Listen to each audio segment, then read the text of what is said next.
आत्मीय भाइयों एवं बहनों, आपको प्रज्ञा लघु पुस्तक माला 38 निश्चित फलदायी जीवन साधना लेखक पंडित श्री राम शर्मा आचार्य पढ़कर सुना रहे थे। आपको इस क्रम में आत्मचिंतन और आत्म सुधार की बातें पिछले वीडियो में बताई थी। तीसरा चरण है आत्मनिर्माण का। जीवन साधना के ये 4 चरण हैं। आत्मनिर्माण जीवन साधना का तीसरा चरण आत्मनिर्माण है। इसका अर्थ है अपने व्यक्तित्व को उत्कृष्ट और सुसंस्कृत बनाने के लिए योजनाबद्ध प्रयत्न। दुर्गुणों को निरस्त करने के बाद सद्गुणों की प्रतिष्ठापना भी तो होनी चाहिए। खेत में से कटीली झाड़ियां, पुरानी फसल की सूखी जड़ें उखाड़ दी जाएं, इससे खेती का उद्देश्य तो पूरा नहीं होता। शेष आदि बात तब बनेगी जब उस भूमि पर सुरम्य उद्यान लगाया जाए और उसे पाल पोष कर बड़ा किया जाए। बीमारी का चला जाना, रोग को मिटा देना आधा काम है। उसके बाद दुर्बल शरीर को बलिष्ठ बनाने के लिए उचित आहार विहार जुटाना भी आवश्यक है। इसी प्रकार दुर्गुणों को निरस्त करने के बाद सद्गुणों की संपदा एकत्रित करना भी अत्यंत आवश्यक है। सद्विचार और सत्कर्म की समग्र जीवन पद्धति अपनाने से ही व्यक्तित्व का सुसंस्कृत बनना संभव होता है। अपना लक्ष्य यदि आदर्श बनना है तो इसके लिए व्यक्ति में आदर्श गुणों और उत्कृष्ट विशेषताओं का अभिवर्धन करना ही पड़ेगा। इसमें संकल्पनिष्ठ, धैर्यवान और सतत प्रयत्नशील रहने वाले व्यक्ति ही सफल होते हैं। चौथा है चरण हमारा आत्म विकास का। आत्मा का विकास, अपना विकास। साथियों, जीवन साधना की अंतिम सीढ़ी आत्म विकास है। आत्म विकास अर्थात आत्मीयता का विकास। सामान्यतः लोगों का चिंतन, क्रियाकलाप अपने शरीर, मन तथा अपने परिवार की सुविधाओं तक ही सीमित रहता है और वे कोल्हू के बैल की तरह जीवन संपदा को इसी परिधि में नष्ट कर देते हैं। स्मरण रखा जाना चाहिए। स्मरण रखा जाना चाहिए कि मानवीय व्यक्तित्व ईश्वर की सर्वश्रेष्ठ कलाकृति है। इसके पीछे सृष्टा का जो श्रम लगा है, उसके पीछे उसका यही उद्देश्य है कि मनुष्य उसके सहयोगी की तरह सृष्टि की सुव्यवस्था में संलग्न रहकर हाथ बटाए। मानव जीवन के रूप में हमें जो अमूल्य अवसर मिला है, उसे मूर्खों की भांति व्यर्थ न जाने दें। यदि हम अपनी स्थिति को देखें तो प्रतीत होगा कि शरीर और परिवार का उचित निर्वाह करते हुए भी हमारे पास इतना समय और श्रम बचा रहता है कि उससे परमार्थ प्रयोजनों की भूमिका निभाई जाती रह सके। आत्मीयता का विस्तार किया जाए तो सभी को ही अपने शरीर और कुटुंबियों की तरह अपनेपन की भाव श्रृंखला में बंध जाते हैं। सभी बंध जाते हैं। आत्मीयता का विकास यदि हो जाए तो पीठ पीछे बैठ के रात भर लोग एक दूसरे की चर्चाएं करते नहीं थकते, वो बंद हो जाए। आत्मीयता का विस्तार किया जाए तो सभी अपने शरीर और कुटुंबियों की तरह अपनेपन की भाव श्रृंखला में बंध जाते हैं और सबका दुख अपना दुख, सबका सुख अपना सुख लगने लगता है।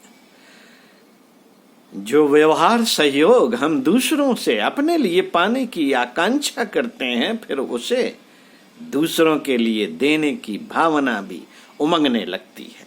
लोकमंगल और जन कल्याण की सेवा साधना की इच्छाएं जगती हैं तथा उसकी योजनाएं बनने लगती हैं।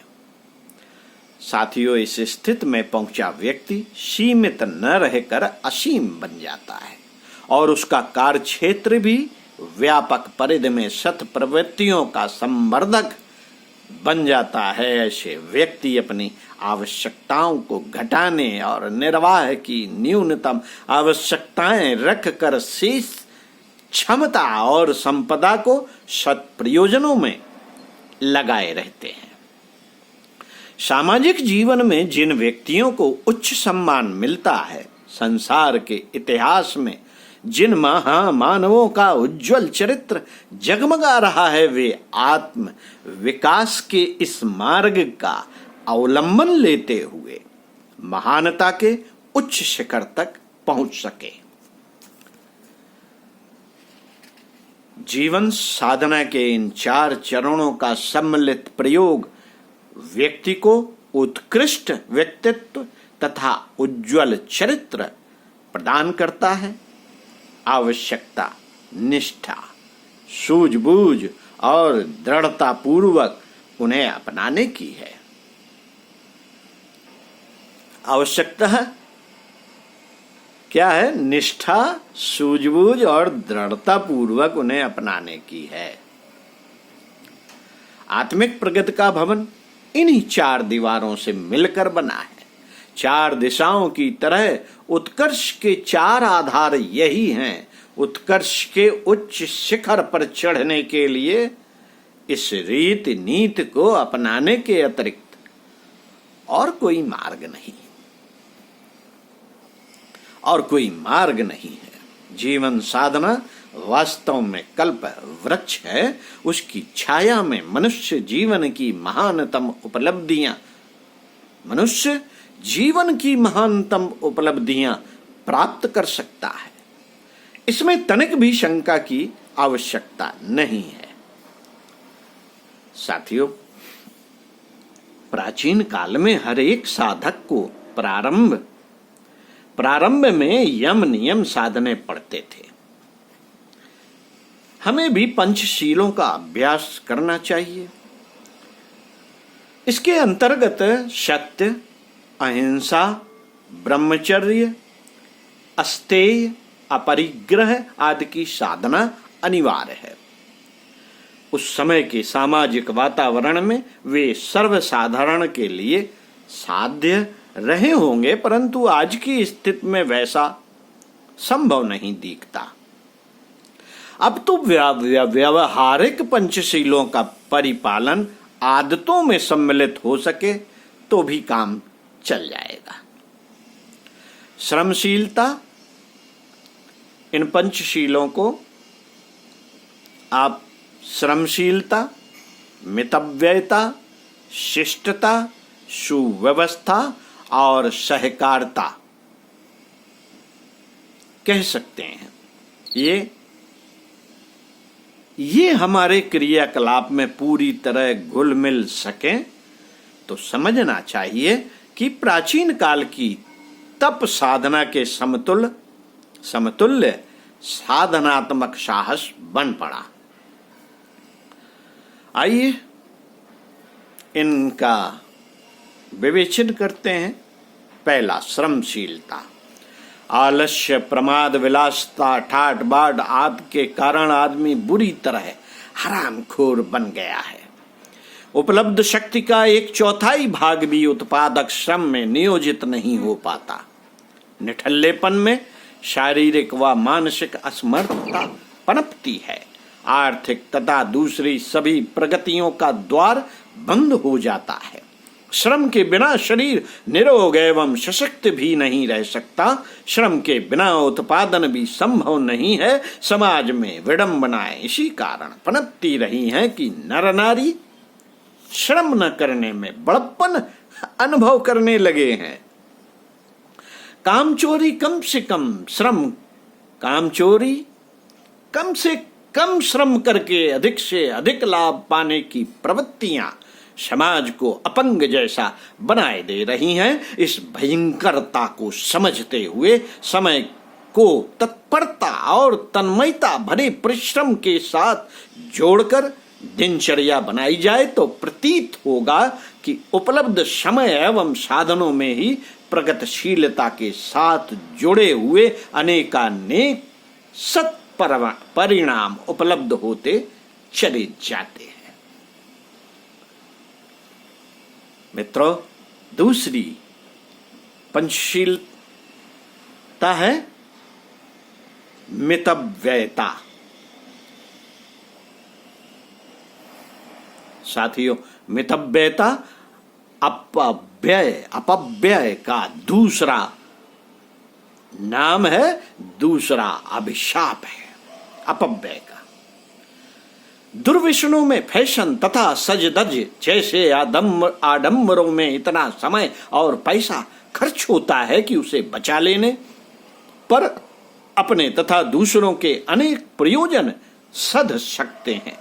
फिजूल खर्ची का कोई अंत नहीं, उसे किसी भी सीमा तक किया जा सकता है। उसकी ललक जब उभरती है तो पूरा कर सकना साधारण श्रम कौशल के लिए संभव ही नहीं हो सकता। तब बेईमानी बदमाशी का आश्रय लिए बिना काम नहीं चलता। इस अमीरी के प्रदर्शन से कभी किसी को भले ही सम्मान मिलता रहा हो, पर अब तो उसके कारण ईर्ष्या ही उपजती है। विज्ञापन भी ऐसे ही आते हैं कि तुम्हारी साड़ी, उसकी साड़ी भला मेरी साड़ी से सफेद कैसी। ईर्ष्या उत्पन्न करता है। ऐसे विज्ञापन भी ईर्ष्या उत्पन्न करते हैं। तो क्या कारण नहीं हो सकता कि अगर आप सज धज कर घूम रहे हैं, अच्छे कपड़े पहन कर घूम रहे हैं, तो जिसके पास उस तरह के कपड़े नहीं है वो आपसे ईर्ष्यालु नहीं होगा। ईर्ष्या उपजती है, इसमें कोई शक नहीं। उसके फलस्वरूप मात्र उसकी नकल बनाने या फिर नीचा दिखाने की प्रतिक्रिया दिख पड़ती है। सादा जीवन, उच्च विचार वाली उत्कृष्टता का तो एक प्रकार से समापन ही होता जाता है। उदारता की चरितार्थ करने का अवसर तो तब मिले जब अपव्यय से कुछ बचे। तीसरी पंचशीलता का जिक्र करते हैं, जिसे शिष्टता कहा गया है। आइए शिष्टता के बारे में। शिष्टता सभ्यता की आधारशिला और अशिष्टता अनगढ़पन की सबसे बुरी प्रतिक्रिया है।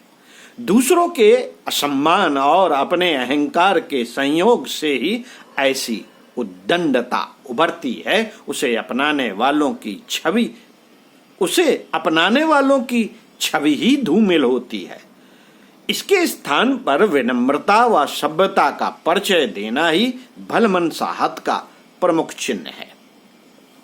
यह बर्ताव बड़ों के साथ ही नहीं, छोटों के साथ भी उतनी ही तत्परता पूर्वक किया जाना चाहिए।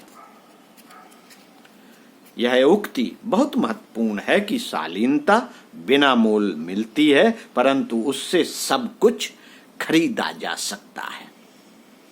शालीनता का जिन्हें अभ्यास है, उनके परिवार में कभी कलह नहीं होती। सौमनस्य का स्वर्गीय वातावरण बना रहता है। शालीन व्यक्ति के मित्र सहयोगी अनायास ही बढ़ते चले जाते हैं, जबकि अशिष्ट व्यक्ति अपने को भी पराया कर डालता है।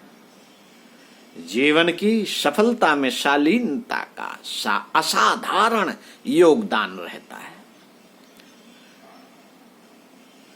जबकि अशिष्ट व्यक्ति अपने को भी पराया कर जाता है। अशिष्टता, हेकड़पन, बात न मानना, अपने आप को ही बैल की तरह ठूसे रहना, अकेले ही दौड़े चले जाना और किसी बात को सुने बगैर उस पे अपनी प्रतिक्रिया दे देना कि अरे नहीं, ऐसा नहीं है, अरे आप तो ऐसे ही हो, ऐसे नहीं काम होता है। ये अशिष्टता है। बड़ों की बातें सुनना शिष्टता है, प्रतिक्रिया तुरंत देना अशिष्टता है।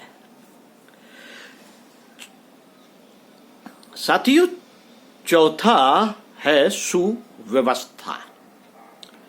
सुव्यवस्था का तात्पर्य है अपने समय, श्रम, मनोयोग, जीवन क्रम, शरीर सामर्थ्य आदि सभी संबद्ध क्रियाकलापों का सुनियोजन। उन्हें इस प्रकार संभाल कर सुनियोजित रखा जाना चाहिए कि उनको अस्त व्यस्तता से बचाया जा सके और अधिकाधिक समय तक उनका समुचित लाभ उठाया जा सके। यह प्रक्रिया स्वभाव में सुव्यवस्था की दृष्टि रहने पर ही बन पड़ती है। लोक व्यवहार का यह सबसे बड़ा सद्गुण है। इसे संभालना, सदुपयोग करना व सुनिश्चित रखना आ गया तो समझना चाहिए उसे गुणवानों में गिना जाएगा, उसका लोहा सर्वत्र माना जाएगा। सुनियोजन ही सौंदर्य है, उसी को कला कौशल भी कहना चाहिए। मैनेजर, गवर्नर, सुपरवाइजर जैसे प्रतिष्ठित पदों का श्रेय उन्हीं को मिलता है जो न केवल स्वयं को वरन अपने परिकर को भी सुव्यवस्था के अंतर्गत चलने तथा अनुशासन में रहने के लिए सहमत करते हैं। प्रगति का प्रमुख आधार यही है। पांचवा है सहकारिता। सहकारिता अर्थात मिलजुल कर काम करना, आदान प्रदान का उपक्रम बनाए रहने में सतर्कता बरतना, परिवार में, कारोबार में तथा लोक व्यवहार में सामंजस्य बनाए रह सकना तभी बन पड़ता है जब उदारता भरी सहकारिता को अपने सभी क्रियाकलापों में सुनियोजित रखा जा सके। जो एकाकीपन से ग्रस्त हैं, अकेले ही रहते हैं, अकेले ही पड़े रहते हैं, अकेले ही विचार करते रहते हैं, फलाना हमारे बारे में ये सोचता है, ढिकाना ये सोचता है, न उससे बात करते हैं न कुछ करते हैं, बस अपने ही धुन में अकेले ही बैठे बैठे गुणा भाग चलता रहता है। उनके लिए क्या कहता है? उन्हें असामाजिक और उपेक्षित रहना पड़ता है, जो एकाकीपन से ग्रस्त हैं। साथियों, ऐसे एकाकीपन से ग्रस्त मत रहिए, क्योंकि यह एकाकीपन नीरसता, निराशा के बीच ही उनके दिन को गुजारता है। स्नेह, सहयोग व सम्मान पाने का अवसर उन्हें मिलता ही नहीं जो संकीर्ण स्वार्थपरता से जकड़े निष्ठुर प्रकृति के होते हैं। बड़े कार्य संयुक्त शक्ति से ही संपन्न हो पाते हैं। देव शक्तियों के संयोग से दुर्गा के प्रादुर्भाव की कथा सर्वविदित है। संकीर्ण स्वार्थपरता के स्थान पर उदार सहकारिता की प्रवृत्ति जगाने से, वैसा अभ्यास बनने से ही संग शक्ति जागृत होती है। योग्य कार्यकर्ता होने पर भी सहकारिता के अभाव में न कोई संस्था पनप सकती है और न कोई व्यवसाय प्रगति कर सकता है। साथियों, दुर्गुणों को यदि छोड़ा जा सके और उनके विपरीत सदाशयता की रीत नीति को अपनाया जा सके तो समझना चाहिए कि मानवीय गरिमा के अनुरूप मर्यादा पालन बन पड़ा और हंसती हंसाती उठती उठाती जिंदगी का रहस्य हाथ लग गया। ऐसे ही लोग धन्य बनते और अपने समय, परिवार एवं वातावरण को धन्य बनाते हैं। व्यवहारिक धर्म धारणा का परिपालन इतने सीमित सद्गुणों को अपने क्रियाकलाप का अंग बना लेने पर भी सध जाता है। इन्हें अपने आचरण में उतारना ही चाहिए। पंडित श्री राम शर्मा आचार्य आगे इसी क्रम में पढ़कर सुनाएंगे अगले वीडियो में आपको। ओम शांति।